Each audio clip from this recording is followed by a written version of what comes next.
ಮೊದಲನೇ ಯೋಹಾನ 3ನೇ ಅಧ್ಯಾಯ 1ನೇ ವಚನವನ್ನು ಓದಬೇಕು ಎಂದು ಕೇಳಿಕೊಳ್ತೇನೆ.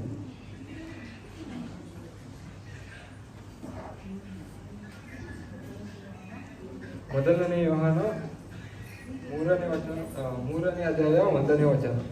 ದೇವರ ಮಕ್ಕಳೆಂಬ ಹೆಸರನ್ನು ನಮಗೆ ಕೊಡುವುದರಲ್ಲಿ ತಂದೆ ಎಂಥ ಪ್ರೀತಿಯನ್ನು ನಮ್ಮ ಮೇಲೆ ಇಟ್ಟಿದ್ದಾನೆ ನೋಡಿರಿ, ನಾವು ಆತನ ಮಕ್ಕಳಾಗಿದ್ದೇವೆ.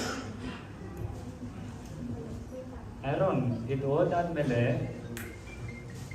ದೇವರು ನಮಗೆ ಎಷ್ಟೋ ಪ್ರೀತಿ ಮಾಡಿದ್ದಾರಲ್ವಾ. We are also blessed to be called his children. ಹೌದು ಜಾನ್.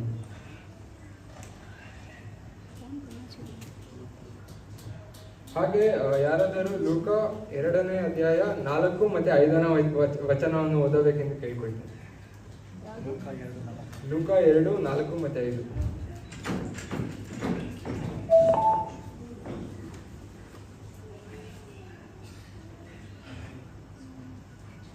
ಯೋಸೇಫನು ಸಹ ತಾನು ದಾವೀದನ ಮನೆತನದವನು ಗೋತ್ರದವನಾಗಿದ್ದರಿಂದ ಹೆಸರು ಬಳಸಿಕೊಳ್ಳುವುದಕ್ಕೆ ತನಗೆ ನಿಶ್ಚಿತಾರ್ಥವಾಗಿದ್ದ ಮರಿಯಳ ಸಂಗಡ ಗಲಿಲಾಯ ಸೀಮೆಗೆ ನಜರೇತ್ ಎಂಬ ಊರಿನಿಂದ ಹೊರಟು ಯೂದಾಯದಲ್ಲಿರುವ ಬೆತ್ಲೆಹೇಮ್ ಎಂಬ ದಾವೀದನೂರಿಗೆ ಹೋದನು. ನಮ್ಮ ಯೇಸು ಸ್ವಾಮಿ ಎಷ್ಟು ತಗ್ಗಿಸಿಕೊಂಡಿದ್ದಾರ ಅಲ್ವಾ? ಹೌದು. ಈಗ ನಮ್ಮ ಸಂಡೇ ಸ್ಕೂಲ್ ಮಕ್ಕಳು ಒಂದು ಆ್ಯಕ್ಷನ್ ಸಾಂಗ್ ಮಾಡ್ತಾರೆ.